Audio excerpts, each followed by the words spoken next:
What's going on, Trekkers and Trekkies? My name is Will West here with my buddy Jason. What's up, dude? Good morning. It's nighttime. Oh, well, I guess that's for Manny. You know what's crazy? I every day, like it doesn't matter what point of the day it is, I always say good morning. Right. It's just like, hey, Yeah, it's like a new hello or something. it's like let's get going. Yeah, That's what you do in the morning. be like good morning, bitch. Right. Okay, and here we go. Yeah.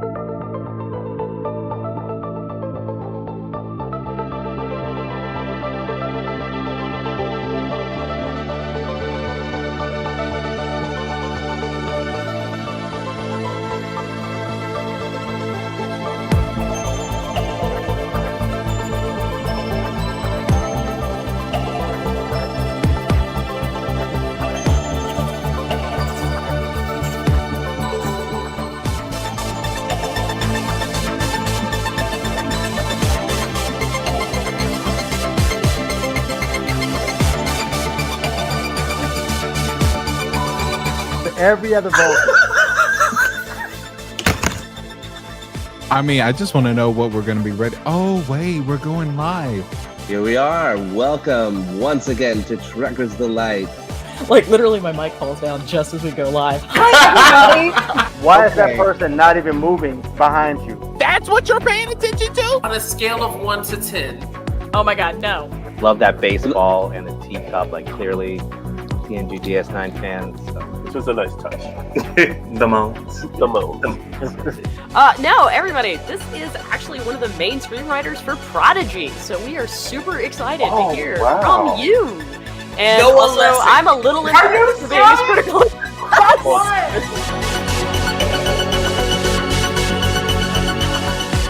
Man, I really love that intro. Yo, welcome back. Yep, welcome back. It's funny how you see that image of a black hole all the time now. Since they've, I think first time I really saw it was like the movie Interstellar. Yeah. But now, I mean, since they actually have images, they you sort of see that all the time. It's like status quo. Anyway, we have a new episode of Star Trek Discovery to discuss. What episode is this? 5? So 4? this is episode. Also, if you can't tell, I put it on a new pair of headphones so that way what I sound like sounds in real time. So. Oh, okay. You switched it around. Yeah, I switched around just a little bit. So also you'd be like that guy, be like, yeah. How's that weather in Tennessee, Bob? And he was like, yeah, Jan. and it's just like, oh, that does make sense. But we are talking about Star Trek Discovery, season 5. Episode 5, which, if I'm not mistaken, is I don't know if we're going by the 10 episode rule, but we're kind of at the we're at the halfway mark. So we're at the mid-season finale. So, which I will say, given what they showed, it seemed appropriate, I guess. Like they didn't really interfere with the story. They didn't, but it wasn't that. It was a nice surprise. It was more than a nod. Actually, it was more like a hello and goodbye. Like right.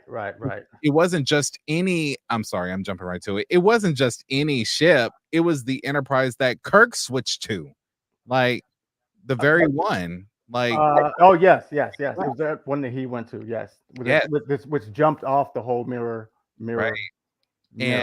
And I know Strange New Worlds already kind of did this, but they further confirmed that, hey, we know that Enterprise did it 100% the way they did it in the original series, but we are 100% sure we're sticking to this new design for new Trek, for new TOS Trek.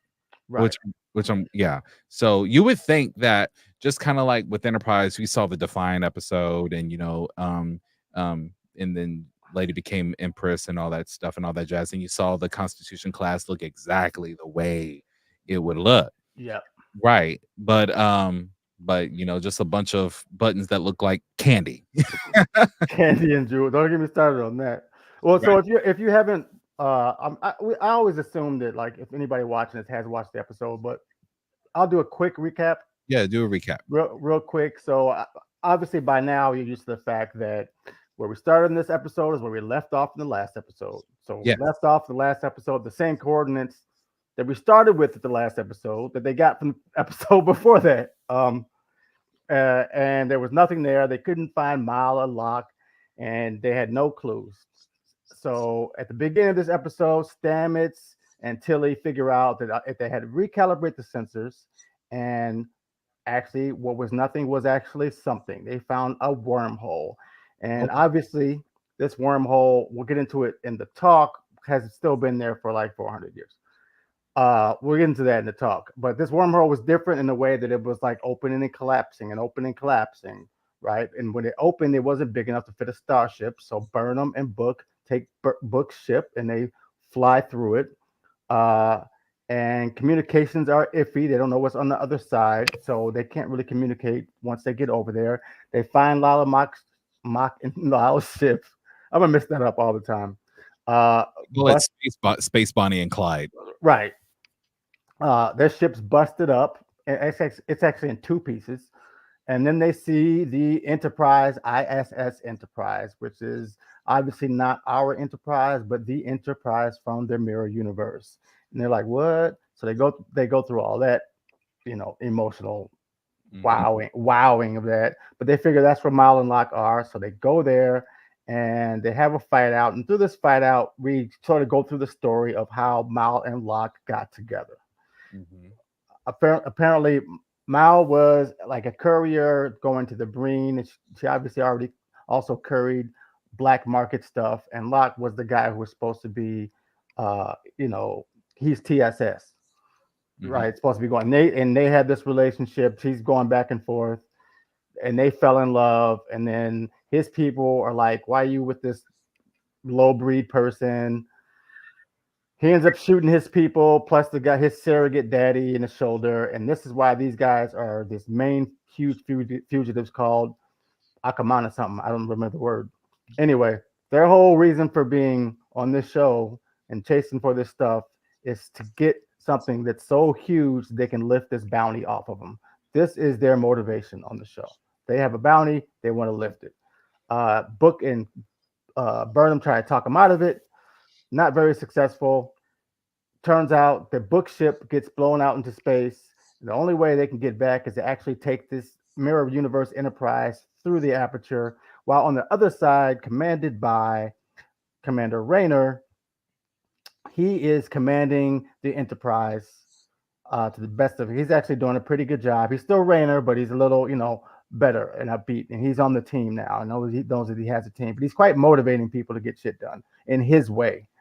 So they ended up holding the aperture open big enough for a starship to get through. Mal and Locke, as soon as they get through, they bust out of there in a ship, and they go away. And now we are. Sorry. All along, they did get a piece of the puzzle. That's important. But so we end the episode where they have a piece of the puzzle. They're still in the same spot they were 3 episodes ago. Right. But the Mal and Locke is obviously gone. But Right. Here we go. We have somewhere to go for the next adventure. That was a very nice recap. Try not to be too too slow about it. So let's do some big reveals. So other than the fact that this is not the USS Enterprise, but the ISS Enterprise, we also learn what species this green guy is. Breen. Right. This is the very first time that we've seen a Breen without their mask. Right. And I was wondering, is that the first time anybody has seen it? But I guess that is the first time anybody has. I mean, I think, well, I'm sure that there are other isolated incidents. Maybe during the Dominion War, one of their masks got shot off. Like in Predator, like in the Predator movies, like, not saying he took his mask off, but sometimes you beat him to a pulp and then it just comes off. Right. So I think there might have been instances like that. You know what I'm saying? Well, apparently the Breen, their biological state exists on an ice planet, right? In which they, I'm sorry, go ahead. In which they can't really exist without their whole body. They have to live inside of a spacesuit. in order to exist in our universe or our atmosphere or whatever that thing is. But they can also change their body so that they can. That's and the thing. But they choose not to, because it's, to them, they feel like it's degrading to resort to that form or shape, and they want to stay in their original form, so they stay in the suits. There must be some comfortable ass suits. From my understanding, they originated from an ice planet, Class L. Okay. But that's more like a rumor that I heard from Deep Space Nine. Not from a person, but from an actual starship. Well, I mean, space station. Was it a rumor on the space station, or was it just something you heard on? Very funny. But yeah, so we learned that this is a Breen, and just like as we thought, the Breen is green. So I guess that makes sense. And I don't know how. I have no feelings for or against the introduction of the Breen. How do you feel about this look? Like, yeah, no, I have no feelings for it. I wasn't like, wow, is that what they look like? It's just kind of like, okay, it's still a little ambiguous as to the rest of them, or what their actual biological state consists of, or what they can't, what their bodies don't like about our universe, or where we live. Because you would think, if they're on their space station, right? So she went to their space station. You would think that their space station would hold an environment or atmosphere in which would be good for their bodies. And then we learned they just don't like to show their face at all. Right. It's like, why would you? Yeah, because it's like, why would you be wearing your spacesuits on your space station? Right. It doesn't make sense. Right. Why are you even putting? So are they, nitrogen, oxygen breathing people? Well, they were breathing, so that was fine. But yeah, that's kind of weird. I get it if they're wherever they are, if they go into another ship or going to another planet. But that makes sense. To be in their space, in their place, they should all just be walking around like it's cool. Like it's cool. No helmets on. They got Jordans and jerseys, and they fluorescent green shoes.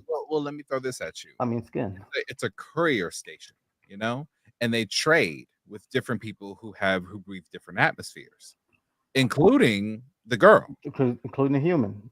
Okay, so yeah, I'll say, so maybe they just don't want to show anybody who they are. Right. Because even during the Dominion War, the Cardassians acknowledged that they've never seen a Breen's face. That makes sense.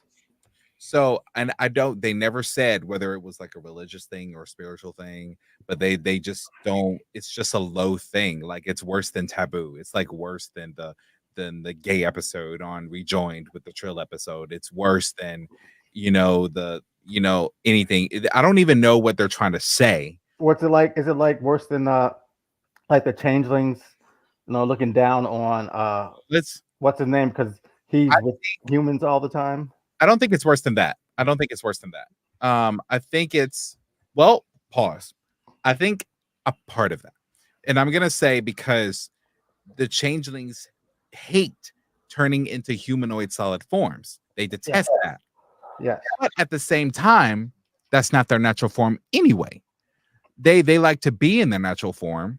Whereas, I forgot, Log, or whoever the green guy is, he acknowledges that they have two natural forms. They can adapt to environments, apparently. Right. So, but maybe one of them is only their natural form, is only the one in the suit. Right. So which one is the natural form? One in the suit is their natural form, and then for them to use that other form to them is kind of degrading. It's kind of degrading. It's just like, and that's what kind of confuses me, because it's like, you would think, and maybe I'm thinking about it from a human perspective, but you would think that the degrading thing would be putting on the suit, like, right? But no, it makes like, I'm gonna be who I'm. It's like a dude from the hood saying, "I'm not about to talk like no Uncle Tom to get my job." You know what? That makes sense. but it's like, yeah, I get it. I get it though. It's just like, I could do it, but I'm not gonna do that. Yeah, I could do it, but I'm not going to. Right. Like, it's just like, they're keeping it real. Yeah. And maybe something happened, because obviously it's been 1,000 years.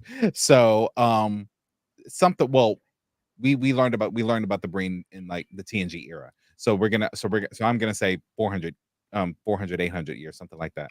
Yeah. Since we last saw them. Well, yeah. Yeah. Oh, wait, hold on. How long? Let's talk about time. How long has it been? Because it's been like, because how many years between Discovery? It's like 200 years between Discovery and It's roughly TNG. roughly 100 and something, because you got to remember, from Kirk to Picard is 80 years. 80 years. Okay. So you're going to add about 20 or 30 on top of that. So I want to say roughly 120, 130. So this incident of these archaeologists had to have been a couple hundred years after Picard. It was the incident with the archaeologists, with the whole thing of it happened the same week, because remember the Romulan was there. No, I mean, okay. I'm trying to put together the timeline here, right? Honestly, it's making for good time because we're only at 15 minutes. So, right. yeah. I'm trying to put together the timeline here. So they kept saying something about 400 years, right? Didn't they? Well, I mean, okay, so like if you think about it, between TNG era and now Discovery era, you got a damn. It's like 100 something years. No, because you got to remember. Oh no, yeah, right. 100 years ago at this point. Bones is still alive in TNG era. Bones is still alive in TNG era, which let's just say he dies by season 7. Okay, like yeah. But yeah, I remember that Bones' age was like 117 years or something like that, and that was a very nice passing of the torch. But between let's just say between TNG and Discovery, I'm gonna say that there's an 800-year difference now. I'm gonna say that because in Disco it was a 950-year jump. Okay, but I thought they were saying that these archaeologists put this stuff down like 400 years ago. I might be wrong about. They probably did at that point, and we don't know what happened 400 years ago. They probably just that's probably when the dude died. Like right. So, but there's some. Okay. It's confusing. Okay. There's some confusing because we got to talk about this engineer named Chow. Yeah, I guess they didn't say. No, because I didn't look it up either. Yeah, I googled Cho and I didn't see any reference to a Cho, and I'm like, I was hoping that there would have been like a TOS reference or something. Right? Like something. Well, it would have been it would have been maybe nice to know that some characters that we already knew were mirror universe characters all along. Right. That's what I thought they were gonna end up saying about Saru or some shit about that. Right, because they mentioned Saru. That would have been crazy. It would have been a crazy plot twist. I was kind of hoping that they would say something like, I don't know, some random TNG character we forgot about, like the chick at home, or someone like Nurse Ogawa or some shit like that. So that it doesn't disturb the plot, but more like adds to their story. Right. Or like one of those characters that you saw once, like either Ashley Judd or where was the girl that spilled coffee on Picard, right? Or she ended up becoming captain, I think, in Lower Decks. Yeah. Okay. But like one of those characters would have been nice. It would have been really, really nice. Or you would have found out that just to be funny, that what's that crazy bitch? I won't call her crazy, more like annoying bitch. TNG, Best of Both Worlds, she was first officer under Riker. Shelby. Yeah. Like just at random, just like it was Shelby, but she ended up dying anyway. You know what I would have liked though? I know it was a nod to the original Enterprise, but we already have that in this era. In this era of Star Trek, it would have been nice to have had a mirror universe Enterprise D. That would have been some cool shit. And it's like, yeah, we know what happened in Deep Space Nine. The Terrans become slaves, so thus everything, bless you, and so everything would have happened. But it would have been very interesting. So I think the closest thing that we will get to an Enterprise D mirror universe is what we saw in, I hate to say it, Picard season 2. You gotta think about it. That's a mirror universe type stuff. I guess it is mirror universe, but yeah, because it's just like you really gotta think about it. We see the Enterprise on that though? No. Oh, okay. It would have been so cool though. It would have been cool. I think they would have had because they would have had to build all new sets and shit for that. So Not even. They don't even have to do all that. They just you saw that they literally took the Strange New World set and just put emblems all over the place. no, but I'm saying if they were to make a there is no TNG set. Yeah, right? there is no. They would have had to build that from scratch. You remember there was the painting on the wall, and the Enterprise looked like it was separated, and it looked different. Oh yeah. Yeah, it looked very different. But you're right; they would have had to have done all that, and they were probably saving that for season 3. They would have had to do a whole design. I mean, they would have had to do the old Trek and the old spaceship and the new State of Mind, like they did the Enterprise and everything, in a modern way, and then they would have had to build it. It'd have been too much time and money for like one episode. And I get that. It would have been too much. Like it would have saved season 2. It would have been cool. It would have been like, you know what? I ain't mad at you. Mm-hmm. Just for the effort, I'm gonna give this a pass. But then it kind of makes me bring up, and since we're talking about mirror universes, low key, that Doctor episode, which actually I would argue this actually fits right into it. The Doctor episode where we find out it's called History, but the History one, where a copy of him ends up on a planet, and then they get the story of Voyager wrong, like all. Oh yeah. So that Voyager was giving mirror universe, yes, attitudes. yes. And I remember telling Marie or somebody, low key, I pretended that Doctor came from our universe and somehow ended up in the mirror universe, and they actually got their history right. Like, that's crazy. Yeah, and I made that assumption. But if it's true that they did get the history wrong, that means the Doctor exists in the 32nd century with Discovery. So was he still in the Delta Quadrant? Probably. Honestly, they get all over the galaxy somehow. I'm sure he made it back by now, unless the burn caught him on the way home. Boom. That would have sucked. Boom. Oh god, that would have been the worst short trek ever. Like he got caught by the burn. Like, what was the name of that episode? It was like last or whatever. Yeah. Well, let's talk about this idea of this wormhole, which is obviously stable. Because remember, Deep Space Nine was like this first stable wormhole. It was like this whole thing. Right. That was their whole thing. It's just because I understand that wormholes, well, first, it's a hypothetical concept. And second, they made a big, you're right, they made a big deal that it was stable. And even stable wormholes that we've seen before DS9, they always went away at some point. This was a controlled wormhole, which we learned was the home to the prophets or the wormhole aliens, blah, blah, blah, blah, which makes sense, Living Witness. Yes. Sorry. That's the name of it. Yes. Top of my head. But the wormhole opened and closed and apparently was affected by the burn, which is why it opened and closes. Oh, is that what they said? That's what Burnham said, or that's what they hypothesized, that because of the burn, and I don't burn, burn.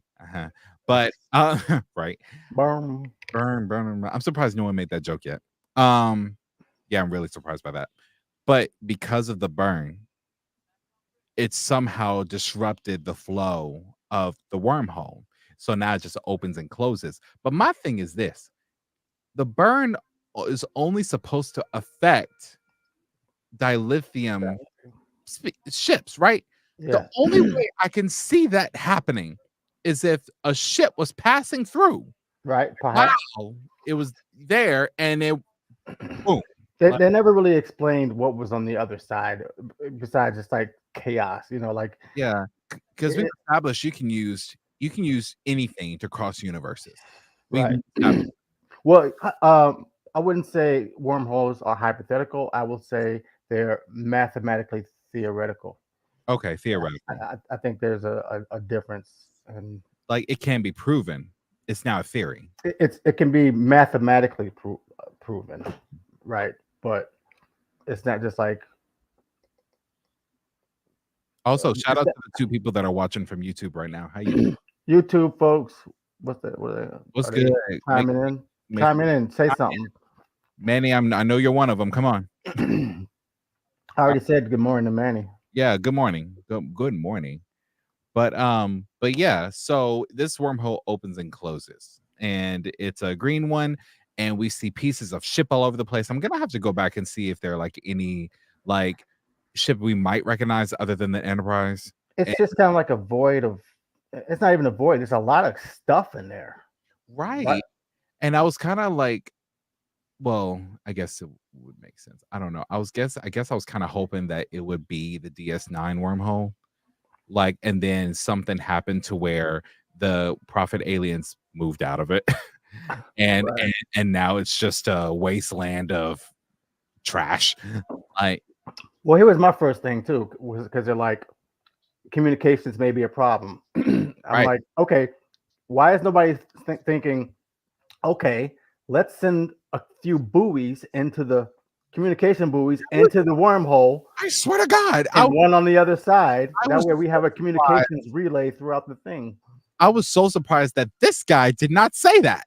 Like, Yeah. because that was the first thing in my head. If this is something small, the first thing you do is sending a buoy, or what's it called? Not just a buoy, but a probe. Probe. Yeah. That's the first thing you do. You don't go in yourself. Well, we don't know what's in there. Let's just go. But and here's send the thing. captain. And again, I always try to solve track, even though I guarantee they never thought about this. They're from that Kirk era where they kind of cowboy their way into things without really thinking about it first. Right. And I'm not justifying it. I'm just saying, like, okay, this does fall in line with their character, but I ain't gonna lie, that's pretty fucking stupid. I mean, I feel like they always feel like they're in a hurry because they're chasing these two people, but still, you don't go in. You could just send a probe and see what the probe has, and then you could send a couple of them along the way and have those as communication relays to the other side, so they can always have communication talk. Because, of course, Discovery wouldn't know this, but the Federation would know this at this point. You remember the wormhole that was only going to be around for a little bit, and it was so tiny that it was like the size of a microbe in Voyager. Yeah. So and in a probe, and that probe acted as an antenna for the other side between both sides. Yeah. Bro, it's not hard. It's not hard. It's not hard. Why have you 100 years past that? You should have been known how to. You have no excuses. Right. None. Trek much, motherfucker? Do you trek much? I'm so serious. Like I can't. I mean, they've actually done this before. Janeway's done this. They've sent probes into wormholes to see what was in there, and I mean, just to see what was in there, just to see, and it got stuck. So it's like we've had the conversation about probes and wormholes and communications on the other side of the wormhole. Like, they've done that. And it's like, bro, y'all didn't think to like carry extra probes with you just to see what was on the other side? They got plenty of probes. They ain't no shortage of probes. I'm saying, I know, like they got probes that will literally replicate themselves. Do you remember when Rom of all people created a replicating mime? yeah, bro. So like Tilly and Stamets is they're not that and Adira. I'm sitting here looking at her or them, and I looked at them and I said, "Oh, bless your heart, baby," and I mean that in the most southern way. Like this is the first time we do have like 3 regular like physical engineer type people. Physicists. So is that what Adira is? She's supposed to be like a physicist? Yeah, I guess all the engineers are physicists. I mean, I guess they are technically. Yeah, they have to be. All the engineers, they have to be the best physicists because they're always the one that has to figure out, well, if we shoot a tachyon beam at hexagon angles. Where was that other chick that's a comedian? The one that has the monotone voice. She has a wife on the show. Jet Reno? Yeah, where is she? Oh, there's 4. Now there's 4 engineers on the show. Who's the third one? Because we got you got Tilly, you got Stamets, you got Adira, you got Jet Reno. So, yeah. So I was kind of wondering, where's Jet at? Like, she's like popping up, like she's here, they're here, and then she's not there. Speaking of people who's not there, where are Awushtika and Detmer? Right, because it hasn't come time for them to escort the ship back to Starbase yet. Like they're not there. Are they on the night crew or the day crew? And is it nighttime? No idea. It's kind of weird. Neither one of them are there. like I saw the scene where they clearly switch shifts. Like we saw that, which is kind of nice because it reminded me of a little bit of TNG and a little bit of Voyager, where the night crew switches out with the day crew, and the day crew is obviously the main cast. So, but then you had Harry being captain in the night crew, but then he still worked the day crew. That's what I'm saying. I'm like, bro, you wanted to be captain so bad you would lose sleep, right, just to be in the captain seat. Come on now, come on, Harry. He's sitting there playing his oboe. You literally. But you're right. I don't know what happened to them, and that's the part that I'm talking about. Right now, we know a lot. I think we've gotten backstories on a lot of the cast. We have, but it's still, as much as I love it, I hope anyone that watches this doesn't take me saying I don't like Michael. I love Michael, but Star Trek is about everybody, right? And we got Michael and so much more. It's like the Michael and Saru show and Booker show, and Saru wasn't even here. And Saru wasn't even here, so they had to replace with. It's just like it's like a trio. I think you said it about 2 weeks ago. Either you or Keith said it. It's like the main trio, and then everyone else is just there. Like, but they did way better with that with TNG and Deep Space Nine and Voyager, right? And Enterprise. But the thing is that you said we got backstory with them. You don't do backstory. You don't do your character development simply by telling the backstory of a character or simply by doing flashbacks. You do your character development by having them interact in the scenes. Right. And they will tell you. That will tell you. And every once in a while you say something about your grandmother. And every once in a while you say something like, this is how I used to learn to tie my shoes, right?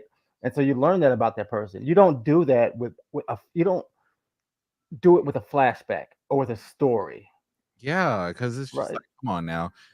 One of my friends, he's actually sitting right behind me watching season 2, or rather the end of season 2 of Discovery. They die, man. All of them gonna die. He's watching the finale right now. So, and no, he did not hear you, Jason. But he asked me, like, has there been any Trek to like survive the full ride? And I said, yes, we call it 90s Trek. Right. What do you mean by the full ride? Like the 7 year? 7 years. Oh yeah. 7 years. 7 years, no interruptions. Well, there's only been three series that have done that. So yeah, TNG, Voyager, and Deep Space Nine. Yeah. And technically, yes, the original series was canceled eventually. Like, man, let me rant on the original series for a second. Have you watched it in a while? So maybe I should wait for Keith next week. You might want to wait for Keith on that one, because I made it to, actually, I can probably tell you right now, because I started watching the original series up until Discovery came out. Because remember, I told you on purpose I would not watch the original series, so that way it would be like I'm watching a new episode of Star Trek like once a month or once every few months.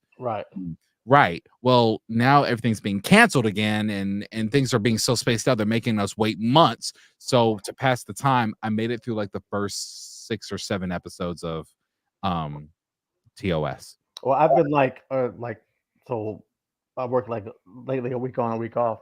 So when I'm home, I make breakfast. I put on an episode of TOS while I'm making breakfast, which is why I had to have this argument with my fiance that I had to have a speaker in the kitchen, right? That's because I can't hear the TV over there if I'm got dishes and water and all that shit. So I started episode TOS. By the time I cook, and then I can eat it for watch the whole episode. Right. Every single let me show you how lazy the writing is. Every single episode, I'll say 90% of them have some woman. I'm so sick of these women in this show. Some beautiful woman that is the keystone of the whole show, because she's this beautiful woman that falls in love with usually Kirk, but sometimes Spock. I mean, even McCoy. It's just like, and they just stick her in, and they're just like, okay, you're watching the show. Okay, here's the woman of the show that she's just there because somebody's gonna fall in love with her because she's so beautiful. Her tits are sticking out. There was that one chick that Bones thought was her ex, was his ex, and it was like a salt eating monster. Yes. And then there was another one that Kirk dated from a Christmas party. And then there was And we love Janice. Janice is cool. Mm-hmm. But yeah, Charlie had no right to touch her. But Yeah, but Charlie was. Charlie, damn it, But Charlie. they're always, but their purpose is just their only purpose is to be this sexy woman for somebody to be all gaudy over. And I'm so glad that Jadzia low key acknowledged and threw shade at that. Because I remember O'Brien and Bashir was like making a point saying, "Oh yeah, men were this," and then out of nowhere, Jadzia said, "And women were less," and she Yeah. knew the exact height that the dress was, like literally just above the cool cat area. That's not even those uniforms aren't even the worst of it. It was the like the alien women. They like it's just this woman was just put here for sex, like for sex. That's why she's here. To be the sex And of that. it's fine. I have nothing against sex. I happen to like it. Well, it's just the way they did it. You got to It's remember that lazy writing. It's lazy writing. It means this story cannot move forward without if we don't stick this sexy woman in here. right. To move Instead it of forward. giving this woman actual lines and an actual story, I will say there was one I rather enjoyed. She actually surprisingly fought back. It was the one where they went into the caves and two of them died, and two red shirts died, and it was it was Janice's husband or boyfriend, Cloud City? and No. and it was like some sort of scientist or whatever. That we find out in the end that he turned himself into an android. Oh yes. Oh, that was talking about TNG. No, Oh no. we're talking about TOS. TOS. That's season 1. TNG, they kind of eased up on it a little bit. Like They did. They did. yeah. Like, and they tried to do it, which Marie hates this episode, when they tried to do it with the one with men, and men were wearing like these tights, and it was like you remember that when that episode was pretty fucking gaudy. It was funny. Marie hates it to the core. Well, that's fine that's fine to have that episode, right? As long as like it's fine for even TOS to have an episode or two right like that. But I've been watching it seasons 2 and 3. It turns into like every single like we get 15 minutes into the show. I'm like, okay, this show is just about this technological problem or this political problem, and then it's like, bam, here you go. Like we can't get past this point without this woman. And you know the thing, other than Janice, which proved to be a good character, you never see that woman again. Right. Ever. They interchange as much as the woman. I remember Marina Sirtis said, and in every new episode of TNG, you get a new chicken head lady over at the helm of the Enterprise D. Like it's just a random lady each time. Like that's how much they interchanged it, as much as they changed the helm. Nurse Chapel, she was fine actually. She actually had a purpose. She did things. She did good. She wasn't there. She wasn't stuck just for that reason. And then, like you said, TNG did a much better job. Well, you got to remember that Gene Roddenberry, and I hate to bring this up, but I feel like it'll make a good topic. Gene Roddenberry had. Where do you think Kirk got his tendencies from? From Gene Roddenberry was he liked the ladies. They all will tell you that. Oh yeah. I mean, like from my understanding, he not saying that Majel Barrett is a bad lady, not at all. Like she's definitely Mrs. Trek, but she was not the first wife. He left his first wife for Majel. Right. If I'm not mistaken, cheated on his first wife with Majel, and then slept with a number of women from Trek. So it's kind of like it makes me feel like not Uhura, I think. Including Uhura, that's right. Which I really wanted to ask Nichelle Nichols that, but I didn't feel like it was appropriate. Yeah, that would not be appropriate. I've been a fan all your life. So when did you start having sex with Gene? Like when did that happen? What's up with that? Like anyway, a little bit inappropriate that would have been. A little bit inappropriate, and I'm like, you know what? I'll ask you when we get to heaven. How about that? Like, well, let's do that when it doesn't matter. Like, but no, what was I gonna say? Yeah. So not only is it like bad writing, but it's like hormonal writing. Oh, like, it is. Yeah. It's like that's what space is about. Well, and how are all these women single? Why are all these hierarchy, all the princesses, everybody's single? That and Kurt, whatever. Anyway, this is the Discovery Show, right? So I shouldn't have. No, it's okay. It's only two of us, so we're just making time by like everything. And I'm surprised we made it to minute 40. But like, so what's your take on this mid-season finale? Do you feel like that they executed it well? Did they pay homage and did everything right? Why do you call it a finale? Is that what they call mid-seasons? Mid-season finale is halfway through the season. I just feel like it's a continued journey. I mean, I guess they felt like they had to do the backstory of Mal and Locke, right? Even though did I really care that much? Probably not a lot. But now you do know, it makes sense. It's like why they're doing it. But think about stuff like this. You don't even have to have a huge reason for them to do it. They're after something that's valuable, right? Something that they could sell to somebody, like, and they could be in it for the adventure and just doing it because that's what they do. I mean, you didn't like the Nazis and Indiana Jones. I mean, they're in it to get the prize. I mean, and for control. But I still feel like what's weird is I don't know if we've learned anything in like the past 2 episodes, or if it really moved forward, the story forward. The only thing that we got was a backstory of Bonnie and Clyde, and we got what the possible future would be, which I thought was, and I'm glad you said something because I wanted to bring this up anyway. I thought that the time bug episode would have given an explanation as to why the Calypso short trek was there, even though it had been 1,000 years. But then at the same time, it didn't really explain it away, because it didn't fully explain it away. Like I thought, oh, there's Zora, there's there, yeah, so it's like the start of when she becomes lonely and stuff. But then if you think about Calypso, they're 1,000 years in the future, which we now know is 1,000 years from that 30-second period. So now you're 4,000 something. And there's stuck in a nebulous storm, and apparently there's another galactic war out there, and humans are still alive. Right. So my thing is, if you're a sentient ship and all your crew is dead, why aren't you just going around searching the galaxy for something? Why are you just sitting there? And I don't think it knows to until 1,000 years pass. Like just because it knows stuff doesn't mean it knows how to protect itself. Because you remember in season 2 that we just watched here, they tried to delete the sphere data and it wouldn't work. Like it's been programmed to protect itself, but it doesn't necessarily know how to do it itself. Like I don't know. It's kind of crazy. It kind of reminds me of that Enterprise episode, TNG episode, where the ship became alive for a brief moment. You remember that? Yep. And then they immediately warped away from something because some sort of subspace eddy was about to tear the ship apart, but it was too close to the sensors to register it, so it just warped away. Yeah.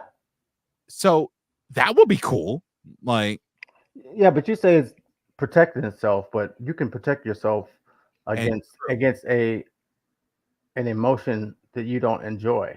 I mean, that's pretty much what you do. So, like, if you're lonely, that's the whole point, is that you protect yourself against that by searching for something to alleviate that loneliness. Yeah, because that is protection. And I felt terrible for Zora because it's just like, is this a dream again? Ooh, child, right. Dreams. You worse than Data. Right. But yeah, that's a very good point. So it doesn't explain away Calypso. I was hoping it would.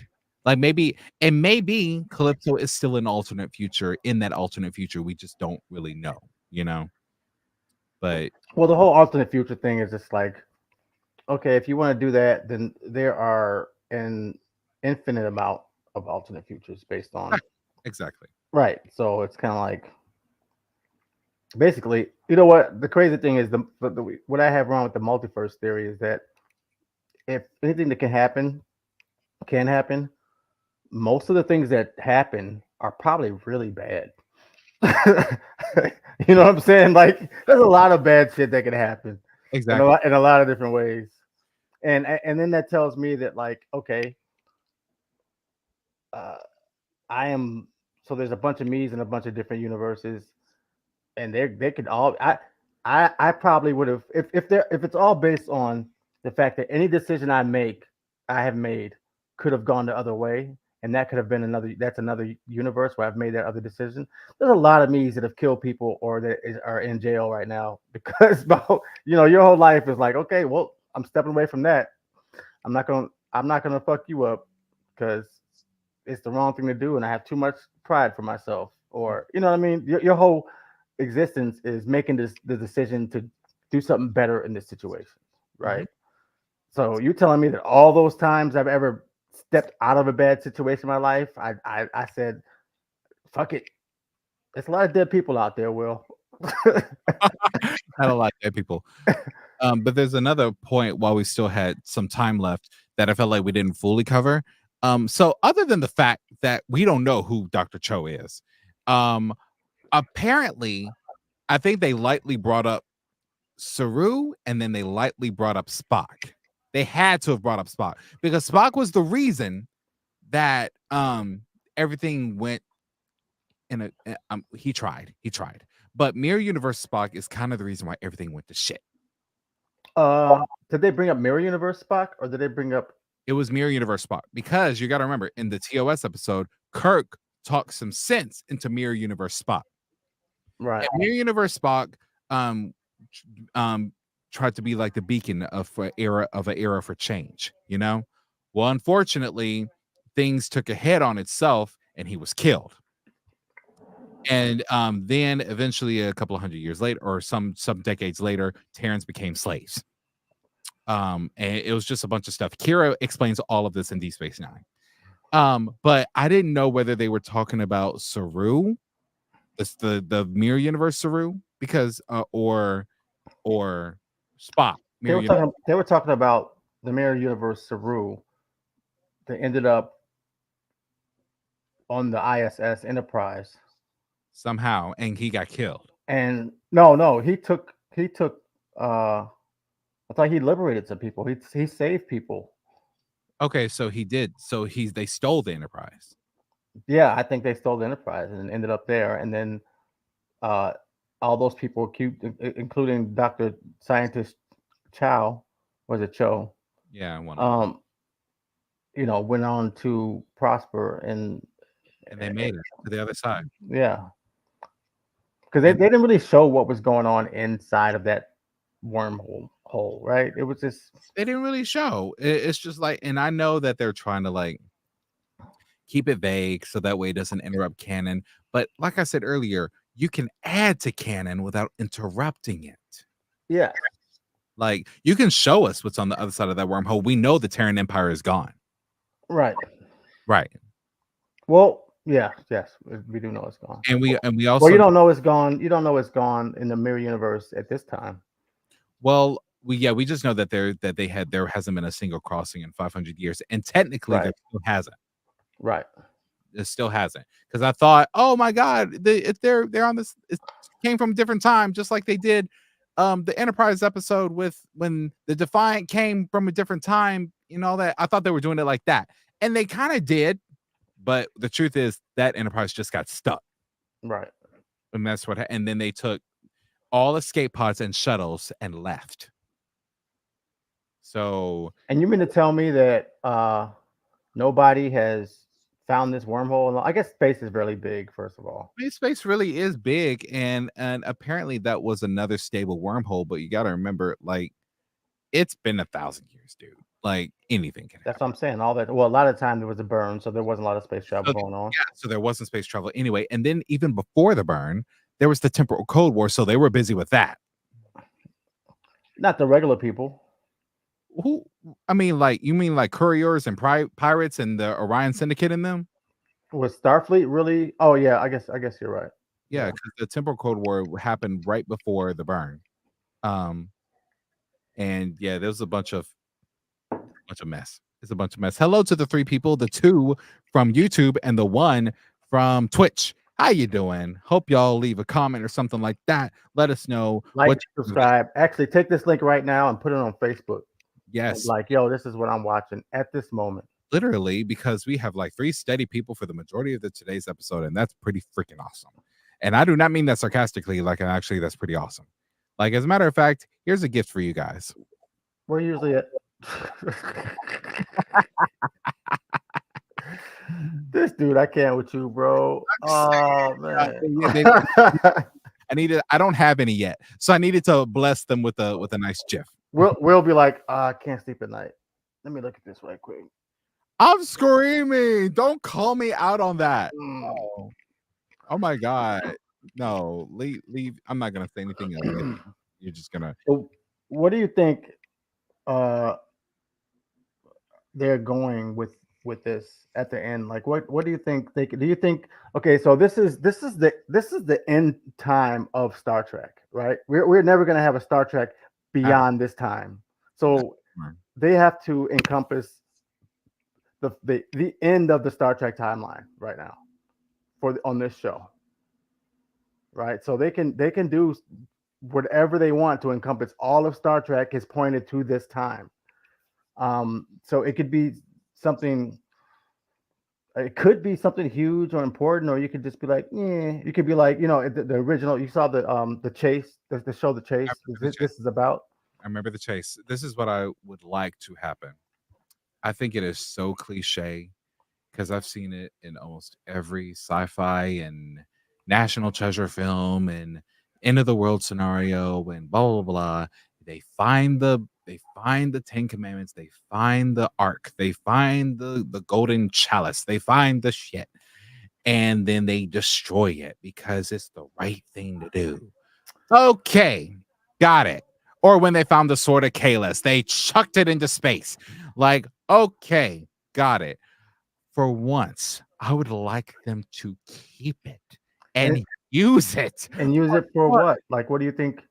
I mean, or is it just going to be like at the end of The Chase where it's like, you're all the same and we're making all of you wonderful people now?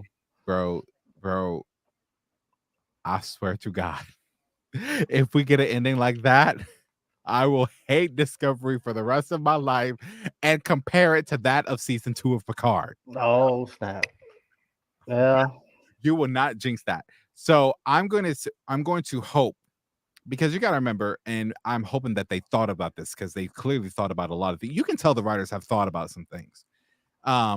Well, apparently humanity is destined to be on a quest, not a quest for power per se, but they're going to grow to a point where they will surpass that of the Q. For all we know, it is the Q. They just didn't say anything.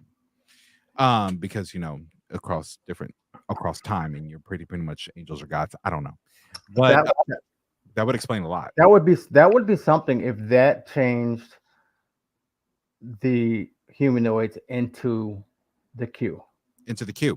But it's more so creating. Well, actually, creating life, that's a whole different thing. But yeah, it's. I hope that they use it and that they use it for good. And they don't destroy it just because the Breen is going to get it, or just because the Klingons are going to get it if they're still around. Like, all this other stuff, blah, blah, blah, blah, blah. Like, it's so cliche. I know you're supposed to find it and destroy it, but fuck all that. Like, go take it and evolve, become an Iconian society. Like, you know how like the Iconians were? Yeah. They're gone. Like, no. Bro, prevent another burn. Leave dilithium behind. Like, use it. Well, what enemies does Starfleet have at the moment, right? So they have the Breen, the Orion Syndicate. The Orion. They already defeated Osiris. Who else? I mean, have we seen Klingons? We haven't seen Klingons. We've seen Romulans, but they already merged with Vulcans on Navarre, so they don't count anymore. And right. Romulus is gone anyway. They've been gone for 800 years. Right. Don't get me started on that whole Romulus is gone thing, but whatever. The closest thing to our Cardassian we saw was the president, which we learned even in Enterprise that all the species intermix so much that they don't really tell each other apart, because we learned that the president of the Federation is like half human, half Bajoran, half Cardassian. Everybody's doing it. Everyone's doing it. Everyone's doing it. That's what they try to, that's what people they try to keep from happening. All these wars is they don't want to intermix. They don't want none of that. All this bullshit. And the only one that didn't intermix, it seems to be, is the Breen. So the Breen is left. What they need to do is,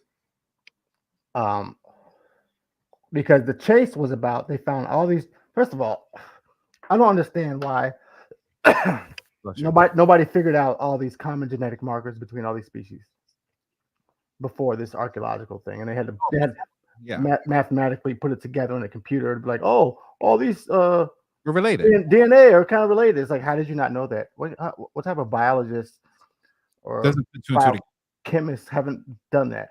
But what they needed to do is take all those species and mate them all together and see what comes out. You can get one person that's mated with all of them, and that could be like the star child of the universe. That's what I would have did. Probably because speaking of star child of the universe, I still hate that little brat that cried so hard he caused the burn. Oh. That was the worst. Well, he was lonely. I don't give a damn if he watched his mom get decapitated. And here's the thing. I understand he's crying out for his mom. Obviously, I lost mine too. But and consequently other people. Did I know that? I didn't know that. Oh, yeah, it's been 4 years now. But at the same time, I'm not finna cause a 9/11 just to lot out my cries. And I hate to make that kind of thing, but it hit them so hard that they could not do anything, and they thought it was an attack like Romulus or the Klingons and here's the thing. You know what? This actually brings it back to the question you asked earlier. Where are the Cardassians? Where are the Romulans? Where are the Romulans have merged? Where are the Klingons? You got to think the burn didn't just hit the Federation. Right, it hit everybody. It hit everybody in the quadrant. And I'm like, oh, so they're probably fucked. And at this point, the Federation got a hold of the Dilithium planet before they did, so they're probably still on the other side of the galaxy. Yeah. But if their ships weren't destroyed, then their dilithium should work, and they can go to warp. Now they can. But how would they know? How would they know? Will? How would they know? How would they know? I don't know. All I know is that right before the burn, the Federation made a bad name for themselves because they kept overexhausting their warp drives and getting everyone, and I mean everyone, because they expanded their alliance to like a couple of thousand different species. I think over 6,000 species or 7,000 planets. They said something like that. And they said, hey, more dilithium, more and more and more. And people were actually leaving the Federation. They were actually leaving the Federation, and then the burn happened.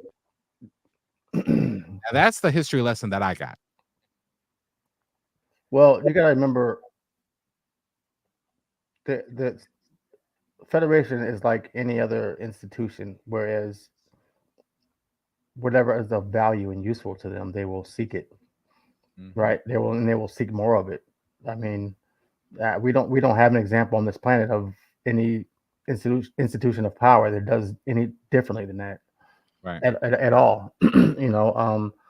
We try to right now with our green accords and with climate change, we're trying to say, well, we're not going to do as much as this anymore. But okay, you're only doing that because you are presenting people with an alternative.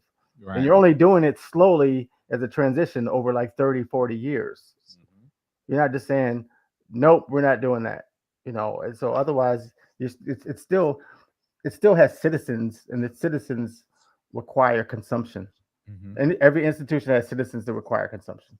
Mm-hmm. And the more consumption that they get used to, the more consumption that they need, and the more consumption that they use constantly. That's me and you shit. Mm-hmm.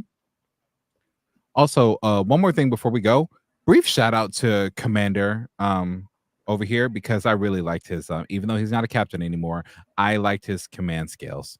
That was kind of cool. It reminded me of Tuvok in when he was in command briefly in Voyager. Yeah, I had to say that because I've been shitting on him for like 3 or 4 episodes, and I think he brought it out, and he brought it out in his style, right? He didn't just totally flip over on his back. But, yeah, he's not a Jellicoe. Right. No, he's not a Jellicoe.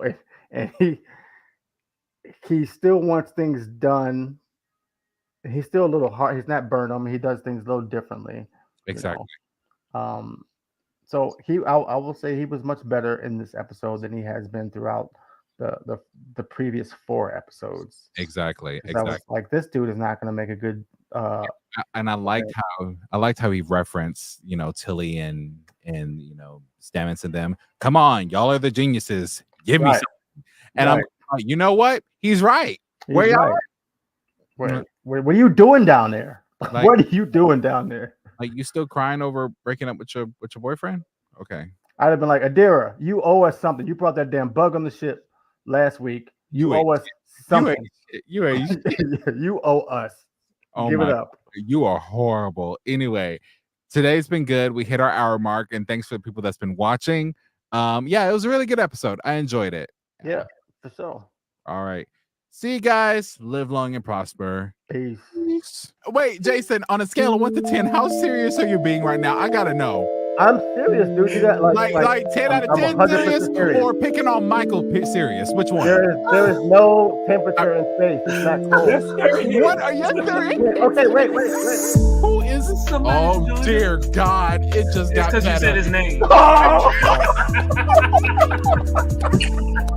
Welcome to the party, Michael. No, that is not how we're gonna end the episode because Keith actually has like a legitimate news update. He knows shit, and we should possibly like convey that knowledge. That's my favorite line. He knows shit. It's just like a black and red mound. It's like. Why are you describing yourself? What the hell? Hello from man. Hey, Virgil. Hey, Virgil. Welcome. Hello, Virgil. Welcome. Who are you?